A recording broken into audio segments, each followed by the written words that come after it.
Diario. Empezamos ya con nuestro primer invitado. Se trata del doctor Carlos Alfredo Alviar Burbano. Él es abogado con experiencia en el sector público y privado. Actualmente está trabajando en defensas penales y de derechos humanos. Economista involucrado en proyectos que buscan erradicar la desigualdad social. Abogado defensor del ex vicepresidente Jorge Glas Espinel. Doctor Carlos Alviar Burbano, tenga usted muy buenos días. ¿Cómo amanece la capital de la República? La carita de Dios, ¿cómo está? Muy buenos días. Muy buenos días, Julio. Muy buenos días, Edison. ¿Se me escucha muy bien? Fuerte y claro. Muy bien, gracias. Excelente. Amanecimos con un poco de frío, pero bueno, siempre con el calor humano y tratando de aportar con el debate que ustedes ponen en consideración de la ciudadanía. Un abrazo para toda la gente que nos escucha a través de Huancavilca. Reiteramos entonces también ese abrazo virtual a través de la distancia. Doctor Carlos Alviar Burbano, definitivamente causó polémica, algunos causó urticaria, corajes, convulsiones, hubo de todo, también algunos saltaron de alegría, de felicidad, por el tema de la liberación del señor Jorge Glas Espinel, luego de haberse aplicado este polémico habeas corpus, según dicen, lo había venido tratando en algunas oportunidades, entiendo que varias veces se había solicitado este recurso y por fin se dio. Pero hubo polémica, digo, porque algunos dicen que no era apropiado, justo en Semana Santa, como así, en fin, una serie de situaciones. En este enjambre de inquietudes y de preguntas, usted como abogado defensor, abogado técnico de la defensa, como es de Jorge Glas, ¿qué nos dice? ¿Cuáles sus argumentos? Bueno, el habeas corpus correctivo es un habeas corpus que se ha desarrollado a través de la jurisprudencia de la Corte Constitucional y que de una u otra manera a muchos les causó sorpresa, pero sobre todo a quienes no conocen a fondo esta jurisprudencia de este ente. ¿Por qué? Porque existen sendas sentencias. Justamente ayer escuchábamos al presidente de la Corte Constitucional que existe de esta Corte 20 sentencias que regulan el habeas corpus. Dos de estas son muy importantes para entender este caso en particular. La ciudadanía que tiene acceso al Internet podrá revisarlas de esto en la web. Son la 209-18-JH y la 365-18-JH. Estas sentencias determinan una cuestión bastante importante. Primero, el Estado es el garante de los derechos de las personas privadas de la libertad. Creo que ahí no hay discusión, ¿cierto? Sin duda. En segundo punto, las personas privadas de la libertad tienen el derecho a acceder a servicios de salud. Ese creo que tampoco es un punto de discusión. El tercer punto sí es muy relevante y es el de la polémica que ya zanjó la Corte. Y es el siguiente. ¿Qué pasa si es que el garante de los derechos de la salud no puede brindarlos?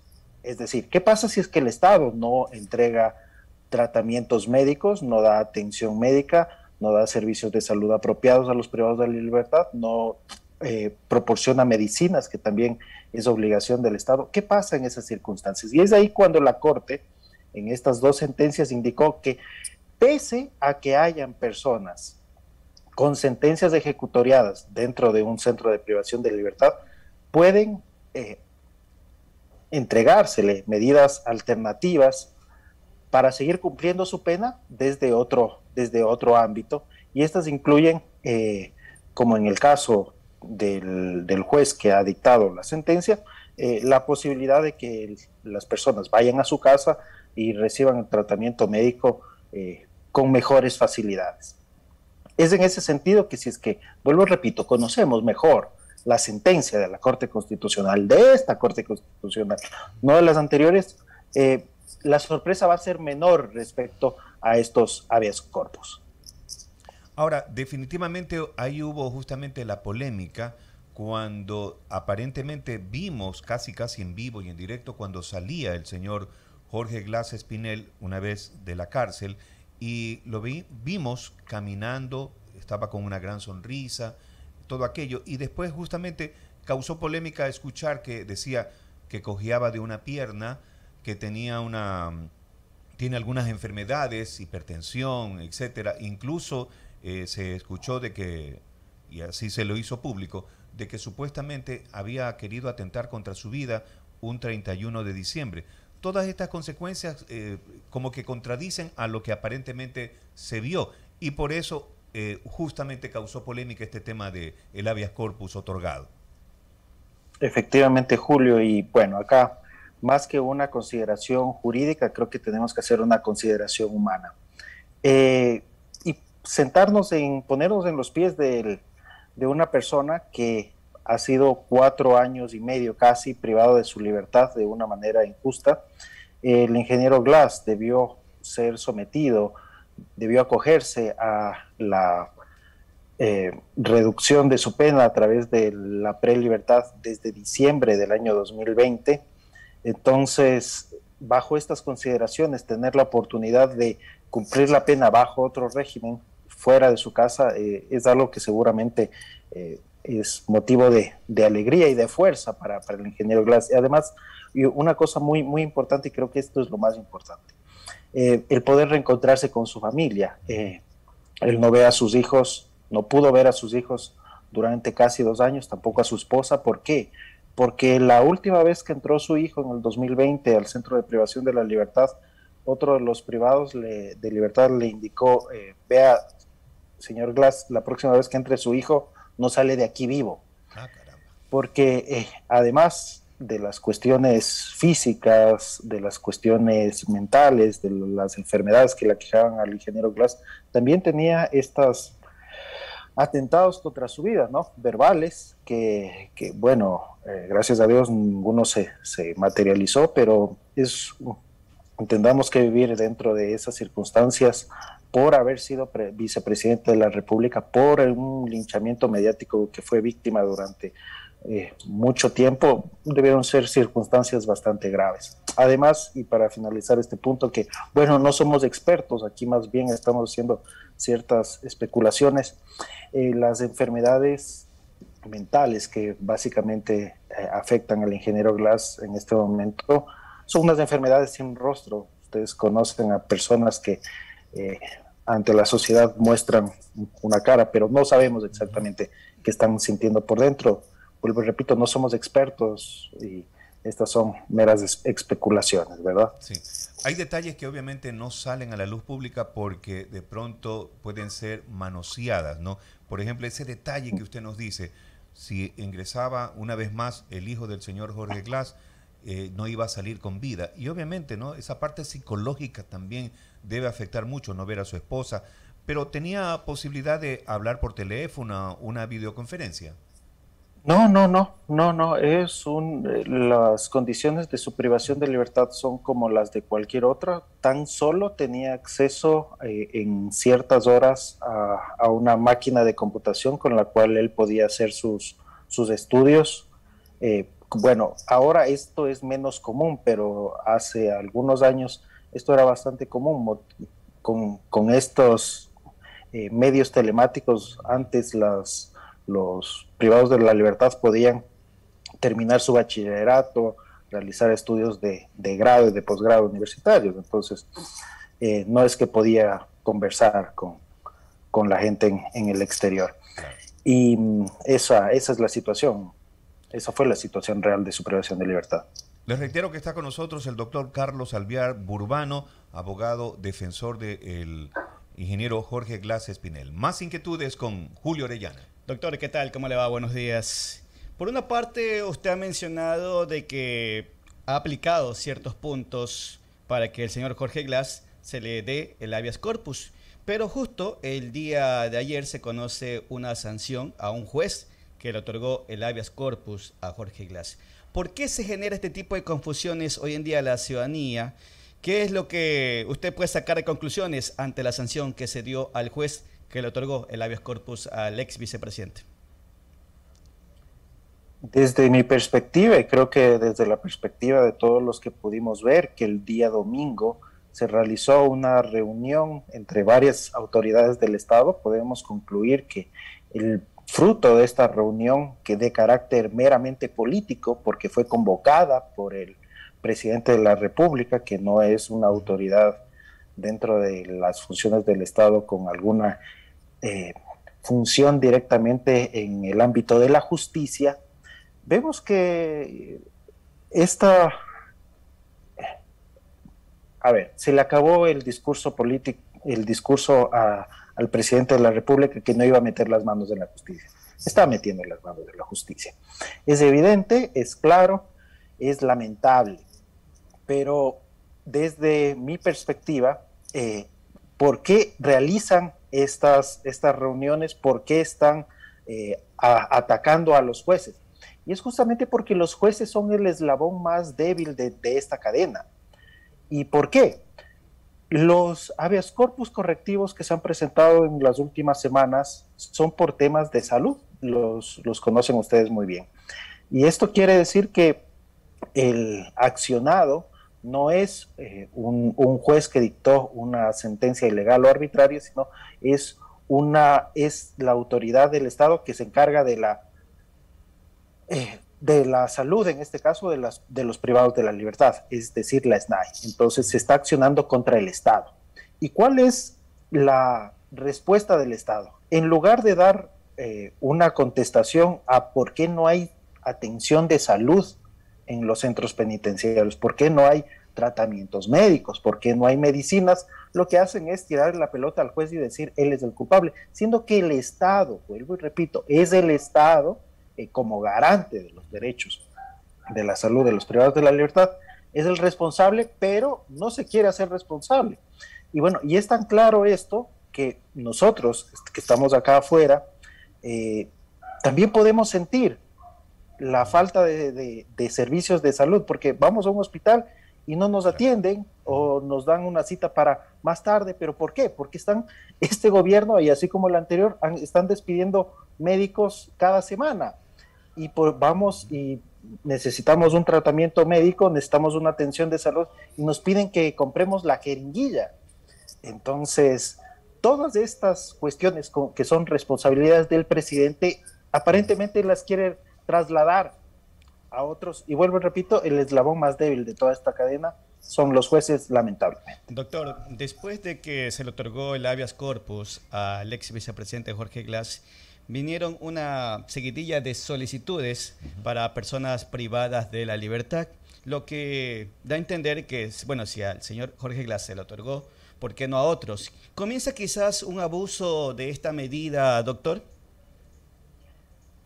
En concatenación a la respuesta anterior, es el abuso del Estado que no otorga los servicios de salud y que no hace cumplir los derechos de los privados de la libertad, el que está definitivamente abusando contra los privados de la libertad. Y de acuerdo al desarrollo constitucional, a través de la jurisprudencia de esta Corte, no se puede entender como un abuso a acceder a servicios de salud, a acceder a medicinas y acceder a tratamientos médicos. Es por eso que como sociedad tenemos que entender primero cómo funciona el habeas corpus, y es así como empecé esta intervención, y después ver efectivamente quiénes son los verdaderos, entre comillas, culpables de, entre comillas, este abuso, que en verdad no es un abuso si es que las condiciones que da un Estado no son las óptimas, ¿verdad? Sin duda. Doctor Carlos Alvear, ahora, como el Estado es garante de derechos, entre ellos obviamente el tema de la salud, y usted también ha hecho una muy interesante referencia, si ya el que está libre, el ciudadano común y corriente, va a un hospital y no encuentra medicina, no encuentra médicos, o le dan una cita para varios meses, incluso hasta 6 meses, tiene que esperar, no se diga un PPL. Ahora, una vez que se entendió de que el señor Glass tiene enfermedades, ¿hubo algún tipo de garantía de parte de algún médico, de parte del Ministerio de Salud Pública, que avalaba, que confirmaba ese tipo de enfermedades? Efectivamente, y este es otro de los puntos de debate que gracias por tocarlo. A ver, en el año 2021, el grupo de detenciones ilegales y arbitrarias de la Organización de Naciones Unidas entrega un informe al Estado por los llamados de atención que estuvo haciendo la Defensa Técnica Internacional de Glass y dice, a ver, ¿qué está pasando con el privado de la libertad Glass? Por favor, primero que nada, verifiquemos cuál es su estado de salud.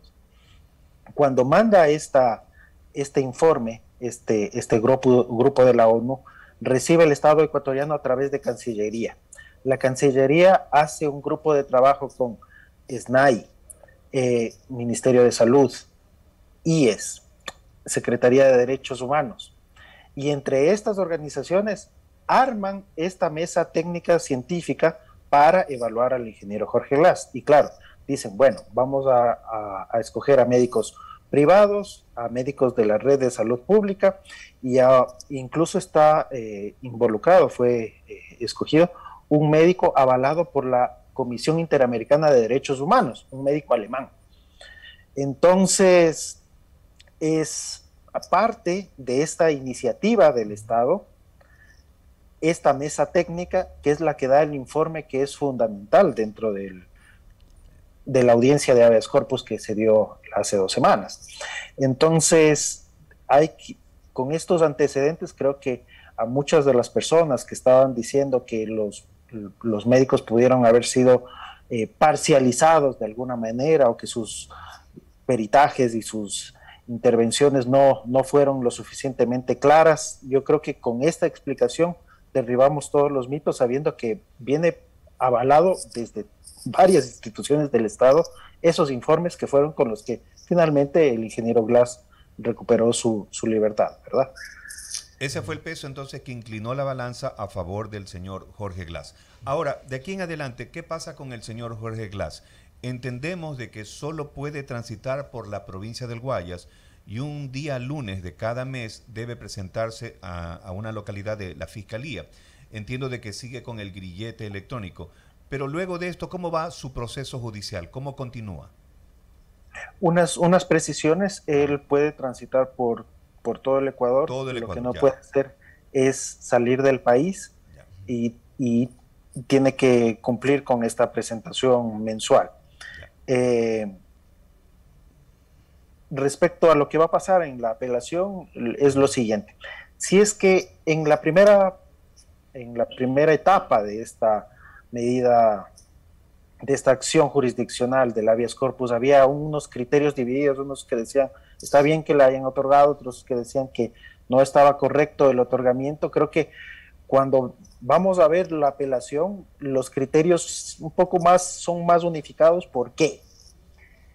Cuando no existe un pedido de prueba nueva y cuando no hubo una prueba que quedó pendiente de evacuar en la primera audiencia, los jueces tan solo podrían referirse o observar lo que pasó efectivamente en la audiencia. Y lo que pasó en la audiencia fue, por una parte, la defensa de Glass pidiendo el habeas corpus con informes médicos debidamente avalados por el mismo Estado ecuatoriano, y por otra parte la defensa de la SNAI, que prácticamente se allanó a estos pedidos.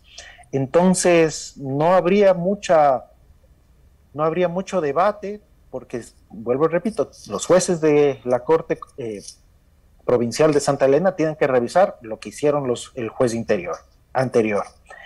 Y con esos elementos entendería que la única forma que pueden fallar los jueces es en la ratificación de este habeas corpus y de las medidas otorgadas por el juez de Manglar Alto. Doctor, también una inquietud, y esto lo hago porque usted también se pronunció en sus redes sociales. Muchas personas lo han criticado al juez Pedro Moreira, incluso también la reacción de algunos asambleístas. ¿Cree que hay un linchamiento mediático ante el accionar del juez que le otorgó el habeas corpus al ex vicepresidente? Miren, los jueces tienen que hablar a través de sus sentencias. Yo creo que el juez al que usted ha hecho referencia así lo ha hecho. Más allá de que no conozco el caso, tenemos que ser bastante críticos, no respecto a la persona que recibió el habeas corpus, sino a por qué esta persona presenta el habeas corpus, y creo que volvemos a caer en lo mismo que habíamos indicado anteriormente. Uno, se van contra el juez, que es el eslabón más débil de la cadena, y dos, estamos inobservando que el Estado en general tiene colapsado el sistema de salud para todos los ciudadanos, lo cual se exponencia en un centro de privación de libertad. Eso es lo que puedo indicar respecto a este tema sin conocer a profundidad el caso. Doctor Carlos Alvear, en una situación sencilla para que todos entendamos, aquellos que no somos abogados, el señor Jorge Glass está defendiendo en libertad, como utilizan ustedes esta frase técnica, ¿no? Se defiende en libertad, pero sus juicios continúan. Él tiene pendiente tan solo un juicio que está en etapa de apelación y va a continuar con él defendiéndose en libertad, así es. Correcto. ¿Algo más que le gustaría añadir en esta entrevista, doctor?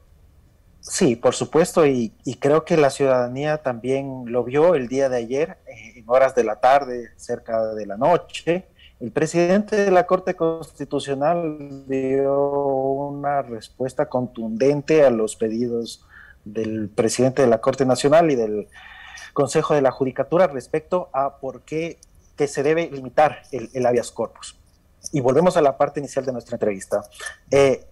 Lamentablemente es un tema con un tinte político. Sí. Es el presidente de la República el que convoca a las autoridades, luego el presidente de la Corte Nacional, que debería ser alguien que domine perfectamente el derecho, y junto con otro abogado que es presidente del Consejo de la Judicatura, deben ser profesionales muy letrados y con asesores, vuelvo, repito, que dominen el derecho, hacen una petición ilegal, arbitraria, impertinente a la Corte Constitucional. Y si es que ustedes revisan ese texto, esa carta, no se cita ni siquiera un artículo con el cual ellos puedan fundamentar esa petición. Así que qué pena porque vuelve la política a inmiscuirse en cuestiones judiciales. Espero que haya sido todo esto, incluso la reunión convocada por el presidente, un lapsus, y que no se vuelva a seguir intentando manchar la justicia con la política. Ese sería mi mensaje final para ustedes y para toda la ciudadanía que nos escucha. Sin duda ha sido muy interesante escuchar la versión de usted, abogado defensor del señor ingeniero Jorge Glass Espinel. Bueno, muchas gracias por haber aceptado esta entrevista y obviamente que siga sufriendo allá en la capital de la República el frío que tienen, porque acá en Guayaquil tenemos calor todavía. Ya empezó a salir el sol, así que estamos muy bien. Muy bien. Les mando un fuerte abrazo desde Quito y estoy siempre a las órdenes de Huancavilca y su audiencia. Muchas gracias. Estaremos también auscultando otros temas seguramente sobre este caso del ingeniero Jorge Glass. Muchas gracias, doctor Carlos Alvear Burbano.